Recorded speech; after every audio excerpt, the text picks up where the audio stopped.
Actually आपके मित्र नहीं है क्या? कौन? मलिक साहब हमारे सीनियर हैं, वो एडिटर हैं, हम तो उनके नीचे काम भी किए होंगे। ऐसा थोड़ी है, दोस्ती आपकी है। तो बताएं मलिक साहब, शुक्रिया आपका।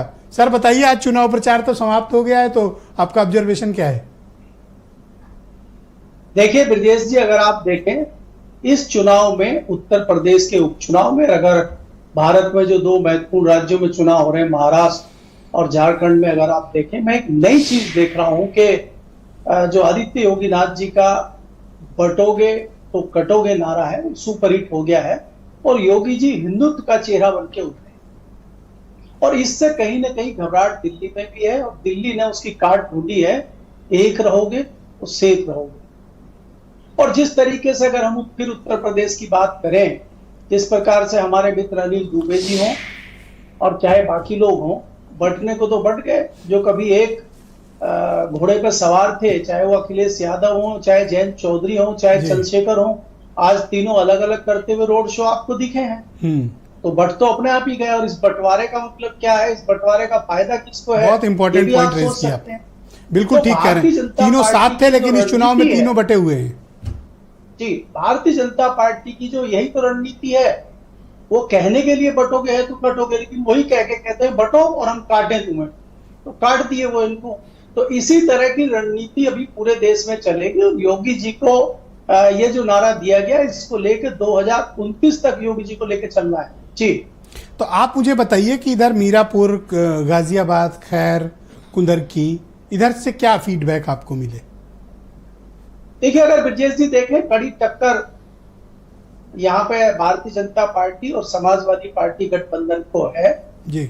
लेकिन भारतीय जनता पार्टी का जो हम जानते हैं, उनका जो इतिहास है श्याम दाम दंड भेद का, और आखिर तक लड़ाई लड़ते हैं, आपने जिस प्रकार से देखा है, और उसमें कहीं ना कहीं आशंकाएं जाहिर अखिलेश यादव भी कर रहे हैं, बाकी लोग भी कर रहे हैं। हमारे मित्र जो समाजवादी पार्टी, उदयवीर सिंह ने कुछ कंसर्न शो किए, क्या वो ग्राउंड पर दिख रहा है या फिर ये एक आरोप है इनका, एक प्रवक्ता के नाते? एक इन्होंने पुलिस वाला कंसर्न शो किया, दूसरा आयोग की एक्टिविटी का। ये सही है या फिर ये सिर्फ एक आरोप है पॉलिटिकल? देखिए ब्रजेश जी, चुनाव आयोग पे तो जितने आरोप इस बार लगे हैं, मुझे नहीं लगता कि मैं, जितना मेरा पत्रकारिता का जीवन है, उसमें कभी मैंने चुनाव आयोग पे इतने आरोप करते हुए देखे, तो संशय जरूर है। लेकिन ये भी होता है कि जो सत्ताधारी दल होता है, वो चुनाव जीतने के लिए, खासकर उपचुनाव जीतने के लिए सत्ताधारी दल चाहे कोई भी हो, पिछले दिनों समाजवादी पार्टी भी थी तो उसने भी कोई कमी नहीं छोड़ी थी, लेकिन उससे तो भारतीय जनता पार्टी बहुत आगे है। आज तो कांग्रेस भी जान रही है कि हम 10 साल सत्ता में रहे, हम तो कुछ भी नहीं कर पाए। आज भारतीय जनता पार्टी ने उनको बता दिया है कि किस प्रकार से सत्ता चलती है। और दो विषय और आए हैं इस डिबेट में निकलकर। पहला विषय यह है कि जयंत चौधरी का बहुत राजनीतिक इस्तेमाल बीजेपी ने मीरापुर के बाहर नहीं किया, खैर में एक केवल सांकेतिक रैली को छोड़कर।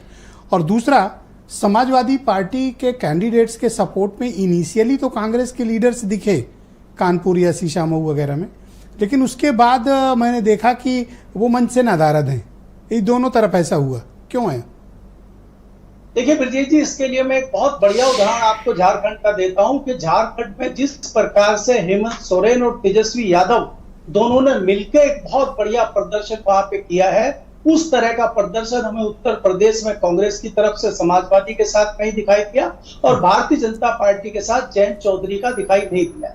जयंत चौधरी का कारण यह है कि मतलब बटे हुए हैं जयंत चौधरी बहुत ज्यादा फायदा भारतीय जनता पार्टी को दिखाई नहीं दे रहा है, क्योंकि भारतीय जनता पार्टी जानती है कि जयंत चौधरी का वोटर जाट और मुस्लिम है, तीसरा वोटर कोई भी उनके कहने। क्या आपको ऐसा लगता है कि जयंत चौधरी पर बीजेपी बहुत ज्यादा दांव लगाना नहीं चाहती कि वंस अगर जाट वोट उधर सेट हो गया तो फिर बीजेपी के लिए आगे संभावनाओं के द्वार बंद होंगे?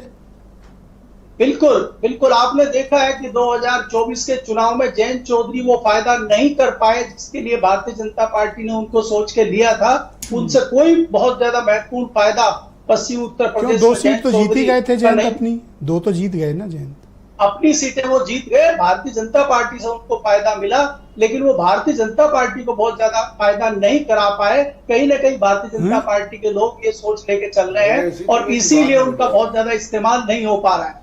अब जैसे अभी हमारे दोस्त दुबे जी ने तो बताया है कि वो अभी मेले लगा रहे हैं रोजगार देने के, लेकिन उनको गन्ने का बकाया दिखाई नहीं दे रहा है। आप देखिए क्या त्राहिमाम पूरे उत्तर प्रदेश में और पूरे उत्तर भारत में हो रहा है कि लोगों को खाद नहीं मिल रही है, किसानों को, उस पर जयंत चौधरी का बयान नहीं आ रहा है। तीसरी चीज ये है, चौधरी चरण सिंह का नाम वो दूसरे नंबर पर लेते हैं, आज उनको बाबा भीमराव अंबेडकर याद आ रहे हैं।